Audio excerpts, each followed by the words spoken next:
बिस्मिल्लाहिर्रहमानिर्रहीम। अस्सलाम वालेकुम प्यारी बहनों, मोहतरम भाइयों और डियर फ्रेंड्स। उम्मीद है कि आप सब लोग अपने अपने घरों में अल्लाह ताला की रहमत से शादो आबाद होंगे। डियर व्यूअर्स, आज मैं आपके लिए एक वजीफ़ा एक बीमारी का लेकर आई हूँ, जो कि एक ऐसी तकलीफ़ है कि जो अमूमन ख़वातीन में भी और मर्दों में पाई जाती है और बड़ी ये तकलीफ़ दे होती है। ये है नाफ का टलना। नाफ का टलना ऐसे होता है कि नाफ अपनी जगह से हट जाती है और टांगों में दर्द शुरू हो जाता है, बाजुओं में भी साथ, और पूरा जिस्म ईंधन का शिकार हो जाता है जैसे अकड़ा हुआ हो, और खाना भी सही तरीके से हज़म नहीं होता। अगर कुछ खा पी लें तो पेट में गुड़ गुड़ की आवाज़ आती है और अगर पानी का एक घूंट भी पी लिया है तो पानी पेट में से गुड़ गुड़ की आवाज़ आएगी। अगर आप महफिल में बैठे हैं तो आपको बहुत ज़्यादा शर्मिंदगी का एहसास होता है।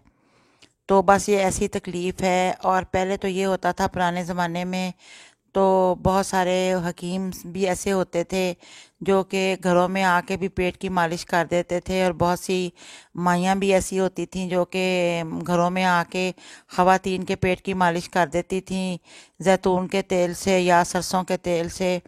अब भी कुछ ख़वातीन को ये मालिश करना आती है, और जिससे कि पेट की तकलीफ़ ये ख़त्म हो जाती है।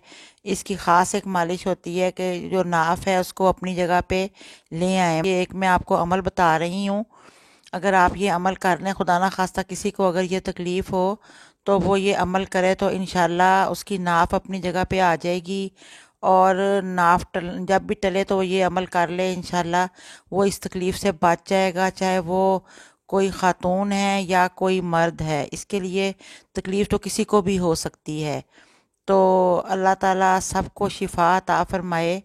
तो उससे कबल मैं आपसे ये कहूँगी कि प्लीज़ आप मेरे चैनल को सब्सक्राइब करें और मेरी वीडियो को लाइक करें, और बेल आइकॉन का बटन भी प्लीज़ ज़रूर प्रेस कर दें ताकि मेरी आइंदा आने वाली नोटिफिकेशंस आपको मिलती रहें। वजीफ़ा ये है कि 30वें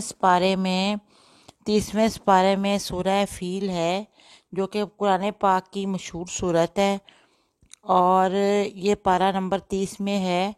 तो इसको सूरत को मुकम्मल पढ़ना है। पहले वज़ू होकर 3 मरतबा दरूद पाक पढ़ लें, अव्वल और आखिर पढ़ना है दरूद पाक, और बीच में 10 बार सूरत फ़ील पढ़नी है।